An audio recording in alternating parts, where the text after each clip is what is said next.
Halo teman-teman. Kita dari Teknik Industri Atmajaya. Nah, kita sedang mengambil mata kuliah manajemen pemasaran.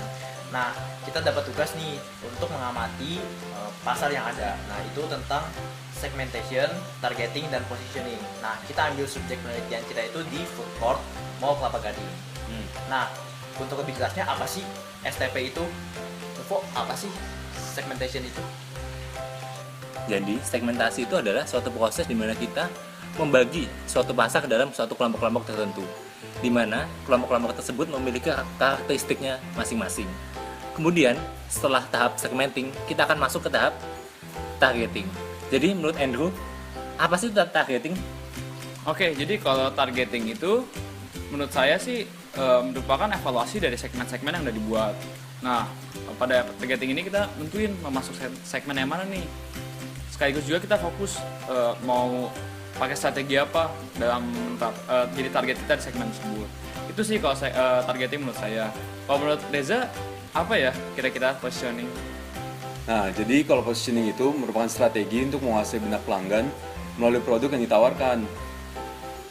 Buat lebih jelasnya, mendingan kita langsung tanya aja ke Felix ya soal contoh tentang positioning.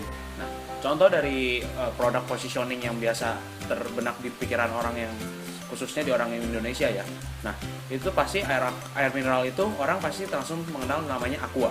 Dengan tanpa sadar pun kita juga sering kalau mau beli air gitu, Bu, Aquanya 1. Nah, ini tuh bisa dilihat dari proses company-nya itu dia pintar untuk memberikan iklan.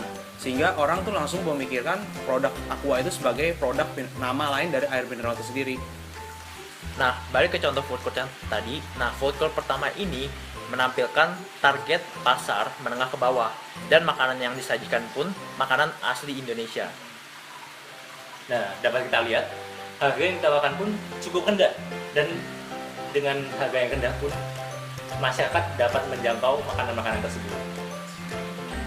Nah, kalau contoh food court yang kedua, dia target pasarnya itu lebih ke kalangan yang menengah, di mana makanan-makanan yang disajikan pun makanan yang internasional.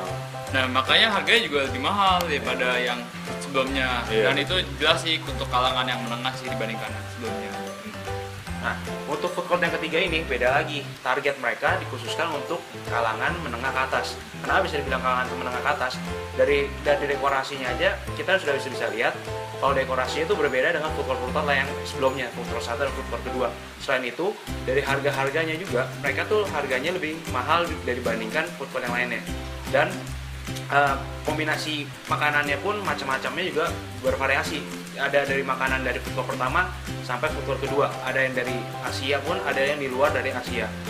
Oh, pantesan tuh harganya lebih mahal ya daripada food court yang lain. Bisa lebih mahal. Grade-nya grade premium ya. Berarti juga Iya. lebih premium. Dari makanan berat sampai makanan yang jajanan pasar, makanan zaman dulu juga masih ada di situ. Makanya dia bisa dibilang food court yang lebih premium dari food court pertama dan food court kedua. Nah, dari pembahasan sebelumnya, dapat kita simpulkan nih, bahwa masyarakat sekitar Kelapa Gading dapat dikatakan sebagai masyarakat kalangan menengah. Kenapa? Karena yang dari pengamatan yang kita lakukan, kita dapat melihat bahwa banyak masyarakat Kelapa Gading yang memilih untuk mencari makan di food court yang kedua. Betul. Jadi sekian teman-teman video penjelasan dari kami tentang segmentasi, targeting, dan positioning. Semoga dari penjelasan kami dapat memberikan suatu manfaat yang besar pada kalian semua. Sekian dari kami. Dadah. Cut.